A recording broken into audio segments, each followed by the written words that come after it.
highlighted include accessing legit title deeds for those in real estate investment and unfriendly county government policies for those running different businesses. Clement Masombo is there now, joins us live. Clement, good morning. Tell us about the expo. Has it already started? Well, good morning to you, Fatia. The expo has already started, and actually the chief guests are currently walking around to see various, to inspect actually the tents that have been set up by various exhibitors here at Nanyuki. And remember, just like you said, this year's expo is targeting close to 100 exhibitors, and it's bringing together investors from real estate, be it small businesses around like KTN and different parts of the country. And the main aim is to enlighten small and medium enterprises on how to improve and actually expand their businesses, as well as giving them tips on how to deal with some of the challenges that they have been facing. But right now, I want to speak to some of the stakeholders who have made their part here to get to hear from them what the expectations are, and of course, how this expo is significant to them. Let's start with you. Introduce yourself, the organization that you come from, and how significant is this expo to you and your clients at large? Okay, good morning, everyone. My name is Irene Kiendi. I work with Mivida Homes.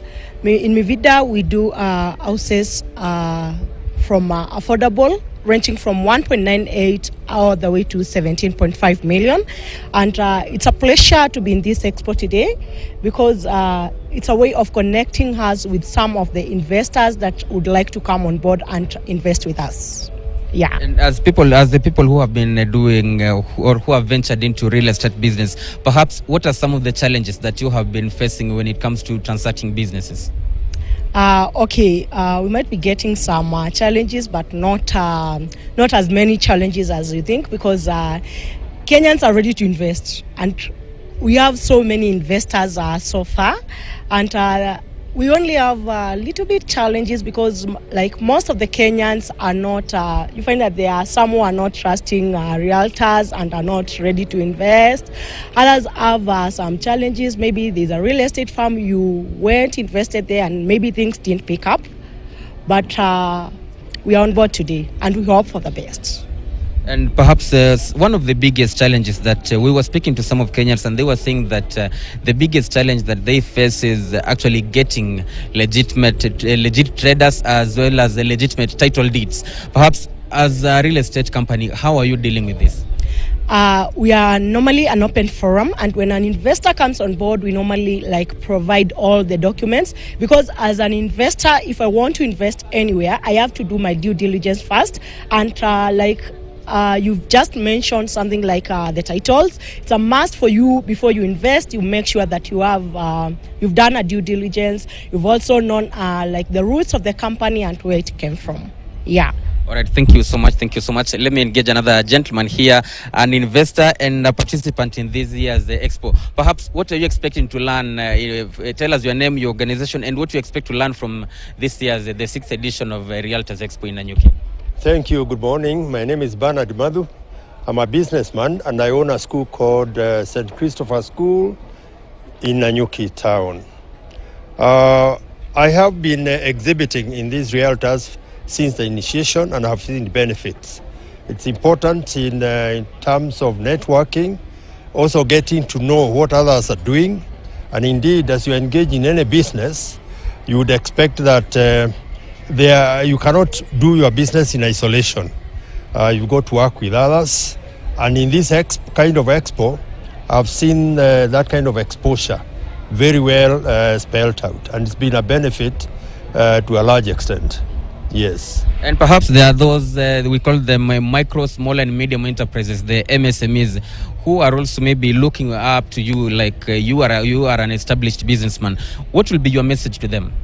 My message is, you cannot light a fire or light a candle and cover it. You need to go out there and let people know what you are doing. And you know, in business, it's about human resource. Every one time, you may think that everybody knows about you, but they don't. So in an expo, you get exposed and you let others understand what you are doing. and every business can grow. Therefore, I would encourage the SMEs, get out there, let people know what you are doing, and do not tire. Keep exposing yourself. Yeah. All right, thank you so much, Bernard Matthew, the director of St. Christopher School here. Let me engage another young lady here. Tell us your name, where you come from, the kind of business you do, and of course, your expectations from this year's expo here in Nanyuki. My name is Princess Caroline Mutisia. I'm the CEO at Legacy Estates, which is a real estate company based in Kenya. I'm also the managing partner at CR Advocates LLP.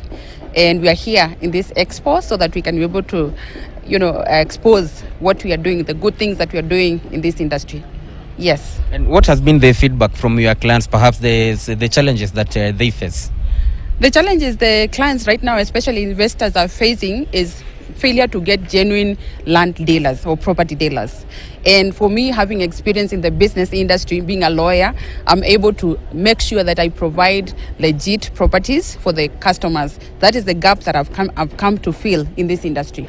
So the challenges I've found is that people, first of all, they don't have the money to invest, and if they have the money to invest, they lack legit, genuine properties that have titles so that they can be able to invest, especially diaspora clients.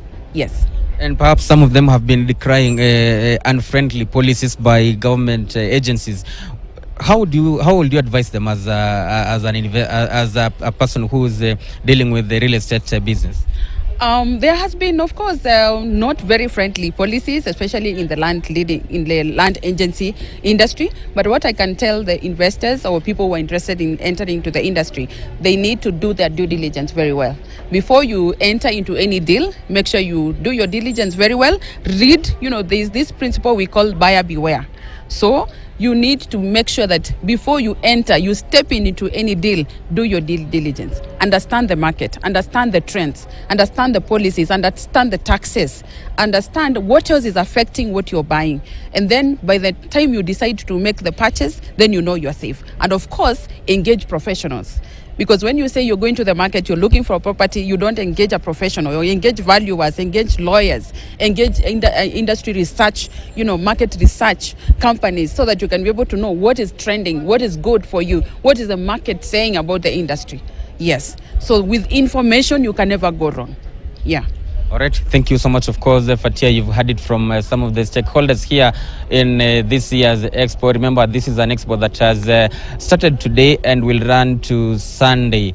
That's when it will be. That's when it will be. It will be ending actually. And remember, like I said, this is an expo that is targeted to reach out to over 100 investors, exhibitors, and even those that we refer to as micro, small, and medium enterprises, so that they can just get to learn and engage various stakeholders and the relevant people actually who are concerned with the formulation of policies in both the county governments and national governments. So later on,